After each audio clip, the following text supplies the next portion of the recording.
Hello everyone. இன்றைக்கி நீங்கள் எல்லோரும் என்னோடய சண்டே ரொட்டீன் ஒர்க் தான் பார்க்க போகிறீங்க. சண்டேயில் வந்து ஒரு சண்டே ஒரு ஒர்க் வந்து நாங்கள் பிளான் பண்ணிப்போம். வெளியில் போய் என்ஜாய் பண்ண மாதிரி இருக்கணும், அதே டைமில் வந்து வீட்டுக்கு என்ன தேவையோ அதையும் வாங்கிட்டு வந்த மாதிரி இருக்கணும்னு சொல்லிட்டு. ஃபஸ்ட்டு பேச்சுலர் இருந்தப்போ லைஃப் வேறு, இப்போ ஃபேமிலி ஆகிட்ட பிறகு எங்கே போனாலும் வீட்டுக்கு என்ன தேவை, இது தேவையா அது தேவையா, நமக்கு என்ன தேவைன்றதை விட வீட்டுக்கு என்ன தேவை, எங்கே விலை கம்மியாக இருக்குது அப்படின்ற ஒரு மைண்ட் செட் வந்து ஃபேமிலி ஆகிட்டா தானாகவே சேஞ்ச் ஆகிடும் போல். ஸோ இன்றைக்கி நாங்கள் பாடி சரவணா தான் போயிருந்தோம். அங்கே தேவையான வெஜிடபிள்ஸ்லாம் வாங்கிட்டு வந்துடலாம். நாங்கள் கொஞ்சம் ஃப்ரெஷ்ஷாகவும் கிடைக்கும், அதே சமயத்தில் வந்து ரேட்டை ஒரு அஃபோர்டபுள் ரேட் கிடைக்கும். அதுவும் இல்லாமல் நம்ம ஷாப்பிங்லாம் பண்ணி முடிச்சிட்டோம்னா கொஞ்சம் ஃபுட் கோர்ட் போய் சாப்பிட்டுட்டு கொஞ்சம் ரிலாக்ஸ் பண்ணிவிட்டு பேசிவிட்டு அதுக்கப்புறம் வர்றது வந்து ஒரு நல்ல ஃபீலாகவும் இருக்கும். இன்றைக்கி சண்டேன்றதுனால நல்ல கூட்டம் அங்கே இன்றைக்கி. எங்களுக்கும் அடிச்சு பிடிச்சி ஒரு இடம் கிடச்சிருச்சு. நாங்களும் சாப்பிட்டுட்டு அங்கேருந்து ஷாப்பிங்கை முடிச்சுட்டு கிளம்பிட்டோம். வீட்டுக்கு வந்த பிறகு அதை அரேஞ்ச் பண்ணுறதுக்காக எல்லாத்தையும் எடுத்து ரெடி பண்ணி வச்சுட்டோம். நான் ஒன்றையும் வந்து கவரில் போட்டு, அதாவது வாங்கிட்டு வரப்போ ஒரு சில காய்கள் டேமேஜ் ஆகிருக்கும்ல, ஸோ அதனால் வந்து டேமேஜ் ஆனதெல்லாம் தனியாக எடுத்து வச்சுட்டு திரும்பியும் வந்து தேவையானதெல்லாம் போட்டு எடுத்து பேக் பண்ணி வச்சுருவேன்.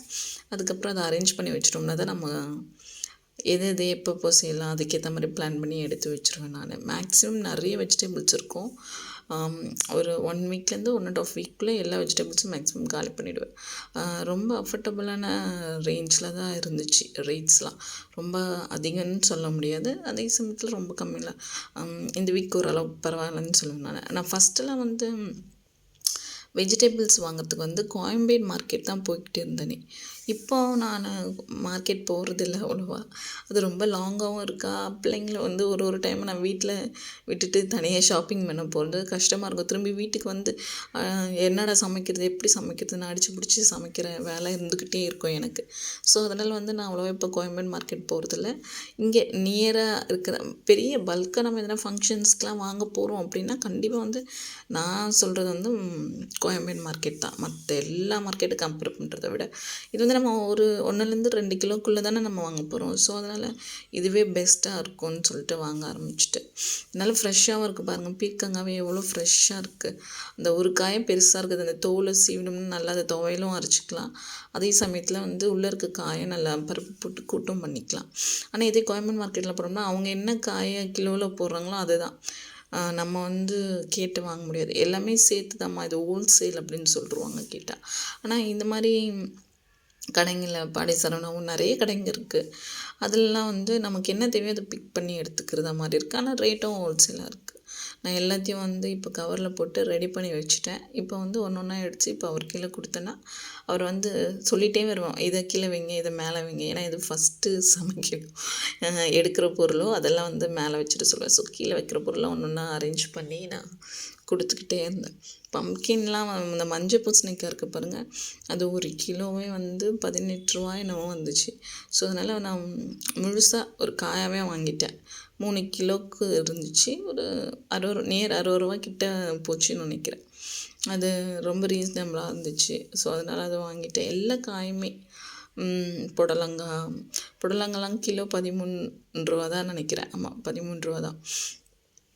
ஏன் வந்து நான் ஒரு சில காய் நிறைய இருக்கும் நீங்கள் பார்த்தீங்கன்னா, ஏன் அப்படின்னா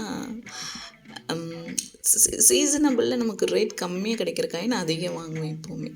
ஒரு பட்ஜெட் ஃப்ரெண்ட்லியாக இருக்கும்ல நமக்கு வந்து கிடைக்கும். இப்போது கேரட்டு பீன்ஸ்லாம் பார்த்திங்கன்னா 70 ரூபா 80 ரூபா இருக்கும். நம்மளால் அதை வாங்க முடியாது.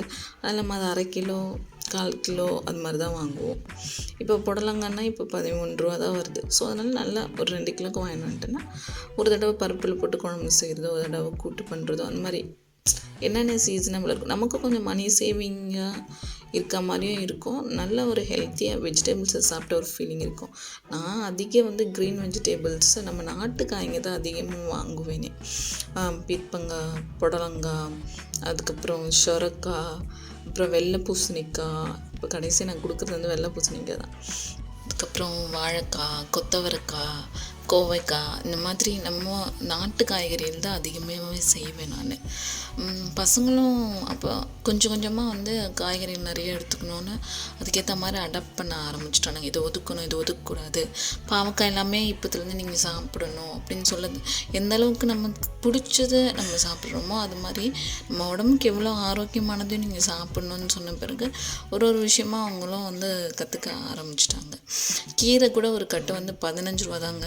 என்னை பொறுத்தவரையும் இது வாங்கலாம் தான் நினைக்கிறேன். ஏன்னா நானே ரொம்ப பட்ஜெட்டு பயங்கரமாக பட்ஜெட் போட்டு தான் ஃபேமிலியை ரன் பண்ணுவேன். எங்கே விலை கம்மியாக இருக்கோ அங்கே தேடி தேடி பார்த்து வாங்குவேன். ஸோ வீட்டுக்கு தேவையான ஸ்நாக்ஸுக்கு தேவையான கொஞ்சம் ஐட்டமோ பாப்கார்ன்லாம் போடுறதுக்கு கொஞ்சம் கேட்டு இருந்தானுங்க பிள்ளைங்க. ஸோ அதனால் அதுக்கான கொஞ்சம் ஸ்நாக்ஸ் ஐட்டமும் அப்படியே ஒரே இடமும் கொஞ்சம் வாங்கிட்டு வந்த மாதிரி இருக்குது. ஏன்னா தனித்தனியாக நம்ம கடைங்களுக்கு போய் வாங்குறது வந்து கொஞ்சம் சிரமமாக இருந்துச்சு. ஸோ சண்டே வந்து ரொம்ப நம்ம இங்கே அங்கே திரிஞ்சு வாங்கின மாதிரியும் இல்லாமல் ஒரு ஹாப்பியாக ஃபேமிலிக்கு தேவையானது வாங்கியாச்சு. அதே சமயத்தில் மைண்டு கொஞ்சம் பீஸ்ஃபுல்லாக ரிலாக்ஸாக இருந்த மாதிரி இருந்துச்சு. ஃபேமிலியே எல்லாத்தையும் திரும்பி நம்ம அரேஞ்ச் பண்ணி வச்சுட்டோம்டா. அப்படா நம்ம மட்டுமே இது செய்யலப்பா, ஒரு டயர்ட் இல்லாமல் ஒரு சோர்வு இல்லாமல் அந்த ஒரு ஃபீலுமே அது கொடுக்கும், ரொம்ப நல்லாயிருக்கும். ஸோ அதனால் வந்து இந்த மாதிரி பிளான் பண்ணிவிட்டு ஒரு வீக்கும் நாங்கள் அதுக்கேற்ற மாதிரி பிளான் பண்ணிப்போம். தனியாக வெளியில் போகிறது அப்படிலாம் எதுவுமே அவ்வளோவா இருக்காதுங்க. இப்படி தாங்க எங்களுக்கு இந்த சண்டே போச்சு. நெக்ஸ்ட் வீக் வந்து காஷ்மீர் போகலான்னு பிளான் பண்ணியிருக்கோம். தேங்க்ஸ் ஃபார் வாட்சிங். அம்மா பாய் சொல்லு. பாய்.